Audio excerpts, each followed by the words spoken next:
The custom factory color of that 72 Pinto was brown.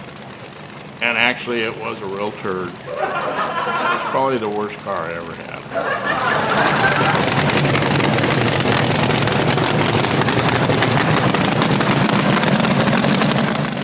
Hi there, my name is Bob Ryder, and I've been working here at Cambra Speed Shop about 4 years. The camaraderie here at Cambra Speed Shop is phenomenal. Yeah, I'd like to thank Ron Cambra for giving me the opportunity to continue living my dream. Okay, I got into cars as a young kid. My grandpa and my dad both were car enthusiasts. Grandpa had hot rods, my dad had classics of the 50s, and my Uncle Ed was, he actually had some midgets that they raced up in Central California. Yeah, actually we lived in Modesto, California, where kind of grew up with kind of the American Graffiti vibe. And that time period of the movie, actually I did live in Modesto. So we used to cruise McHenry Boulevard up there in Modesto. That was a big cruise spot then, and used to go street racing. And then he introduced me to one of his buddies actually there in Modesto. He had a hot rod shop on Tully Road, right behind the Modesto JC football stadium. And actually, come to find out, I got to hang out down there at the shop with Gary and his hot rod buddies. Actually, come to find out later in life, the guy that did own the shop was Gene Winfield. Actually, my first car was a 1964 Chevy 2 Nova. Bought it and fixed it up, raced it, and actually put a 327 in. It was a factory 283 car. 4-speed Muncie with a posi rear end. Pulled the motor and put a 327 in it after a buddy of mine's dad yanked it out of a 67 Corvette. So it was a lot of fun building that car, and had a lot of fun racing it. My favorite car was probably a 1970 Chevy Nova SS, 396, 375 horse. It was actually a factory ordered car from Connell Chevrolet in Costa Mesa, California. And then after receiving that, of course, I drag raced it at Orange County and Lyons and Irwindale. Brings back a lot of fun times. Yeah, after racing it and having good times with it, that was when the oil embargo hit, like in '72 or something like that. The gas crunch, and I couldn't sell it.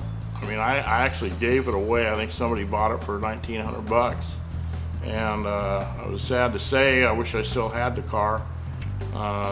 Right now they're pretty valuable. They're worth a lot more money than they sure were when I bought it new for $3,200, but it'd been a fun car to have right now.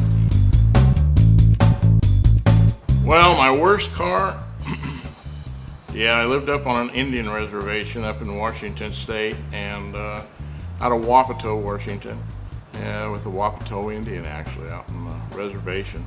And I actually owned a 1972 Ford Pinto. And thank God I didn't have any friends from SoCal, didn't know me then. But anyway, that was probably the worst car I ever had. Hobbies, I still have car hobbies. I actually, when my kids were in high school, we did a couple of frame-off builds. My oldest son, we built a 67 Nova SS. And my youngest son, when he was his turn to have a new car or an old car, his first car was a '59 Chevy Bel Air that we restored. And both of them still have it today.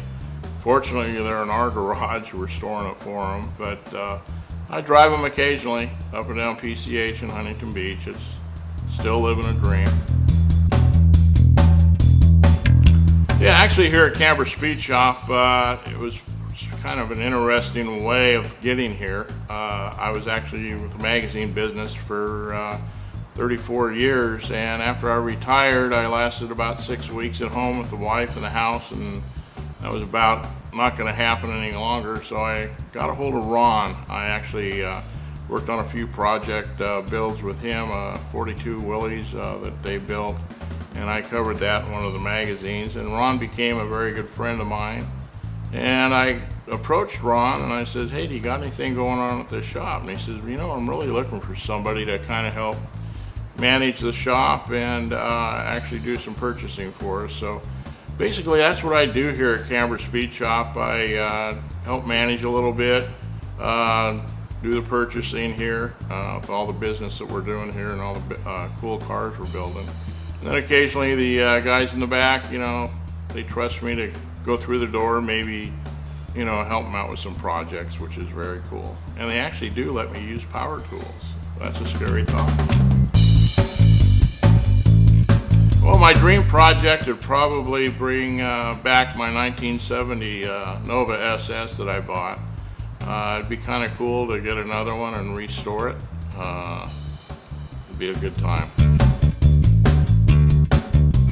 Well, I'd like to thank everybody for listening to my story and my journey of my life, and it's all been good, and I hope to carry on for a long time to go.